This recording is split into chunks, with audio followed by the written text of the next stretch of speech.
አብዛኛው ሰው የየመንን ስም ሲሰማ ወደ አእምሮ በመጀመሪያ የሚመጣው ጦርነት፣ ረሃብና ሰብአዊ ቀውስ ነው። ነገር ግን ከነዚህ ዜናዎች ጀርባ የተደበቀች ሌላ የመን አለች።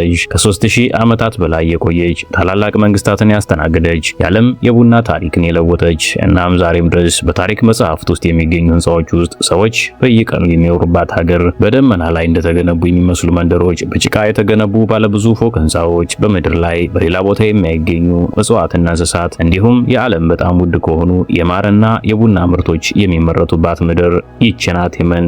ዛሬ በዚህ ጉዞ ውስጥ ከጦርነት ርዕሶች በስተጀርባ የተደበቀችውን እውነተኛዋን የመን እናያለን። ታሪኳን፣ ባህሏን፣ ተፈጥሯንና በከባድ ፈተናዎች መካከል እንኳን ህይወትን ማስቀጠል የቻሉትን ህዝቦቿን እናውቃለን። የመን በአረብ ልሳነ ምድር ደቡባዊ ጫፍ ላይ ትገኛለች። በምስራቅ በቀይ ባህር፣ በደቡብ በኤደን ባህረ ሰላጤና በአረብ ባህር ተከባለች። ይህ አቀማመጥ በዓለም ላይ ካሉት እጅግ አስፈላጊ የባህር መተላለፊያዎች መካከል አንዱን ያደርጋታል። የባቤል መንደብ ባህረ ሰላጤ ቀይ ባህርን ከህንድ ውቅያኖስ ያገናኛል። በየዓመቱም በሺህ የሚቆጠሩ የንግድ መርከቦች በዚህ መስመር ይጓዛሉ። ይህ ምክንያት ነው የመን ለሺዎች ዓመታት ኤስያን፣ አፍሪካንና አውሮፓን የሚያገናኝ የንግድ በር ሆና የቆየችው። ብዙ ሰዎች የመንን ሲያስቡ ሰፊ በረሃን ብቻ ያስባሉ።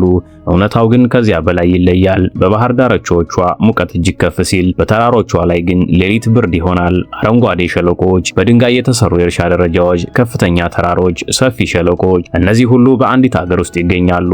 ስለዚህም የመን ከጥንት ጀምሮ ለእርሻ ለንግድና ለሰው ልጅ መኖሪያ ተስማሚ ሆና ቆይታለች። የየመን ታሪክ እጅግ ጥንታዊ ነው። የሳባ መንግስት፣ የሂማያር፣ የሃድራማውት፣ የቀጠባን የመሳሰሉት ታላቅ መንግስታት በዚች ምድር ተመስርተው ነበር። በዚያ ዘመን ከባህር ማዶ የሚመጡ ነጋዴዎች ከህንድ ከአፍሪካና ከሮማ ግዛት ጋር ይነግዱ ነበር። ዕጣን፣ ከርቤ፣ ቅመማ ቅመሞችና ሌሎች ውድ ምርቶች ከዚህ በመነሳት ወደ ዓለም ይላኩ ነበር። ስለዚህም የመን በጥንታዊ ዓለም እጅግ ባለጠጋና ሀያል ሀገር ነበረች።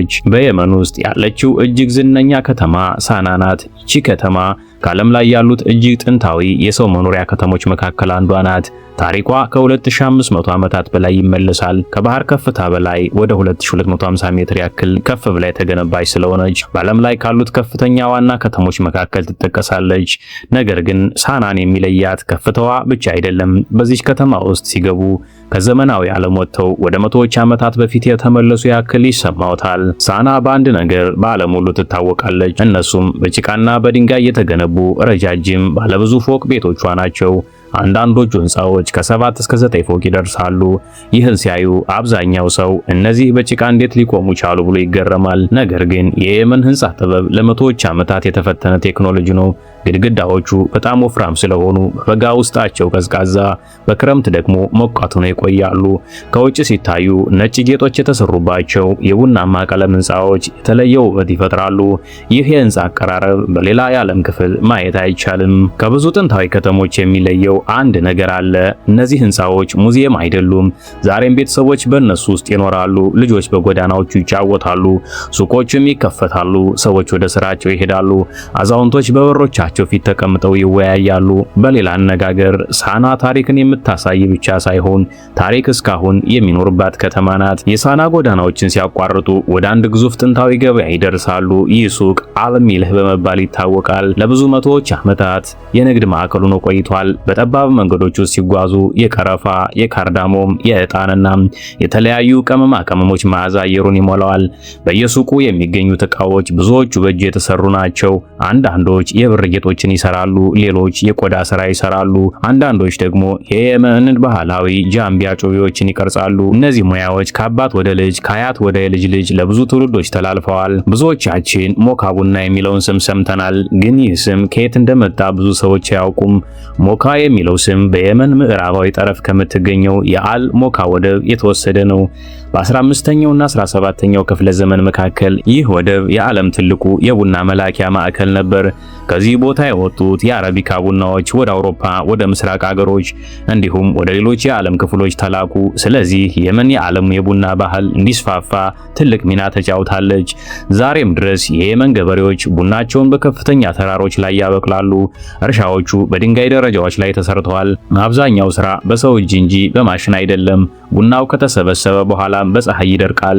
ይህ ባህላዊ ዘዴ ለቡናው ልዩ ጣዕምና መዓዛ እንዲኖረው ያደርጋል። ዛሬ በዓለም የሚሸጡ እጅግ ውድ ከሆኑ የአረቢካ ቡናዎች መካከል የየመን ቡና አንዱ ነው። የመን ስትጠቀስ ብዙ ሰዎች የሚያስቡት ጦርነትን ወይም ደረቅ ምድርን ብቻ ነው። ነገር ግን ይቺ ሀገር በሌላ አንድ ነገርም በዓለም ታዋቂ ናት። እርሱም የየመን ማር ነው።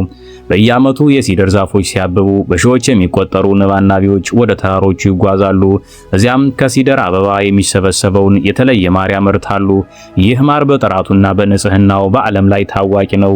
ብዙ ሰዎች ከሚጠቀሙት የምግብ ማር በላይ የየመን ማር እንደ ውድ ስጦታ ይቆጠራል። በሰርግ፣ በበዓላት፣ በክብር ዝግጅቶች ሰዎች እርስ በርስ ይሰጣጣሉ። የንብ አናቢዎችም እንደ ቀድሞ ዘመን ቀፎቻቸውን ከቦታ ወደ ቦታ በማዘዋወር አበባዎችን ይከተላሉ። ይህ ዕውቀት ከአባት ወደ ልጅ ለብዙ ትውልዶች ተላልፏል። የመንን ከሰማይ ላይ ብትመለከቱ አብዛኛው ቦታ ቡናማ ተራሮችና ደረቅ መሬቶች ይታያሉ። ነገር ግን በእነዚህ መካከል አስደናቂ አረንጓዴ ሸለቆዎች ተደብቀው ይገኛሉ። በተለይ ሀድራማውትና ዋዲ ዶዋን የሚባሉ ሸለቆዎች የተፈጥሮ ድንቅ ናቸው። ከፍተኛ ቋጥኞች መካከል የቴምር ዛፎች፣ የስንዴ እርሻዎች፣ የአትክልት ማሳዎችና የፍራፍሬ ዛፎች በለምለም ሁኔታ ይታያሉ። ለብዙ ሺህ ዓመታት ሰዎች በእነዚህ ሸለቆዎች ተቀምጠው እርሻ ሲያለሙ ኖረዋል። የየመን የውሃ ሀብት ውስን ነው። ስለዚህ ሰዎቿ ውሃን በጣም በጥንቃቄ መጠቀምን ተምረዋል። ከብዙ ዓመታት በፊት የተሰሩ የመስኖ ቦዮች እስከ ዛሬ ድረስ ስራ ላይ ናቸው። ከተራሮች የሚወርደው ውሃ እንዳይባክን ወደ እርሻዎች ይመራል።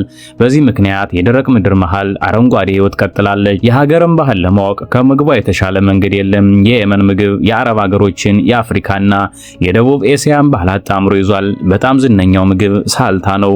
ሌላው ደግሞ ማንዲ ነው። በረጅም ጊዜ በቀስታ የተበሰለ በግ ወይም ዶሮ ከመዓዛ ያለው ሩዝ ጋር ይቀርባል። ቤተሰቦች በአንድ ትልቅ ሳህን ዙሪያ ተቀምጠው በአንድነት ይመገባሉ።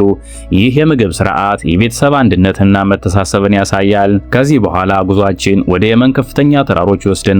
በሐራዝ ተራሮች ከ2000 እስከ 3000 ሜትር ከፍታ ላይ የተገነቡ መንደሮች ይገኛሉ። ከሩቅ ሲታዩ ከደመና በላይ የተንጠለጠሉ ይመስላሉ። ተራሮቹ እጅግ ገደላማ ስለሆኑ ሰዎቹ የእርሻ መሬት ለመፍጠር ድንጋይ በድንጋይ በመደርደር የደረጃ እርሻዎችን ገንብተዋል። እነዚህ እርሻዎች ከመቶዎች ዓመታት በኋላም እስከ ዛሬ ድረስ በስራ ላይ ናቸው።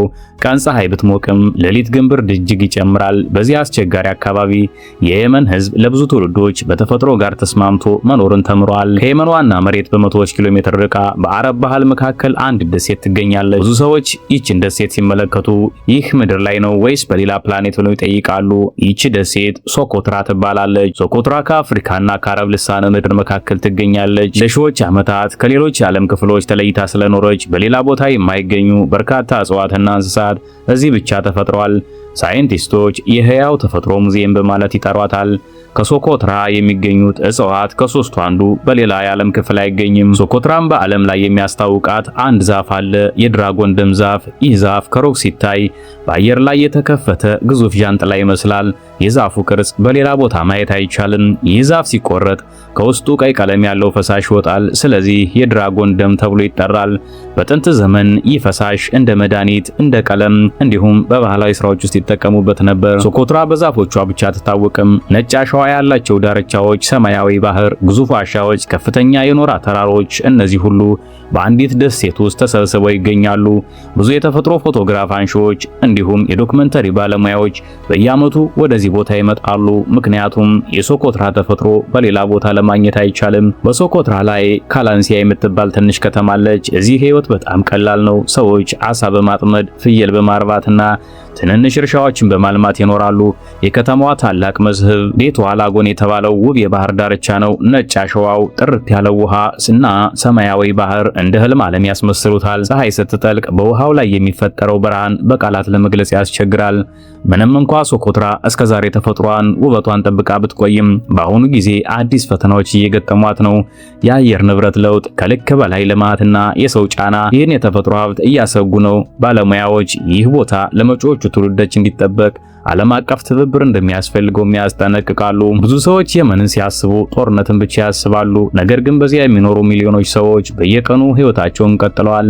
እርሻ ያርሳሉ፣ አሳ ያጠምዳሉ፣ ልጆቻቸውን ወደ ትምህርት ቤት ይልካሉ፣ ባህላቸውን ይጠብቃሉ፣ ታሪካቸውን ለቀጣዩ ትውልድ ያስተላልፋሉ። እነሱ ለዓለም አንድ ትልቅ ትምህርት ያስተምራሉ።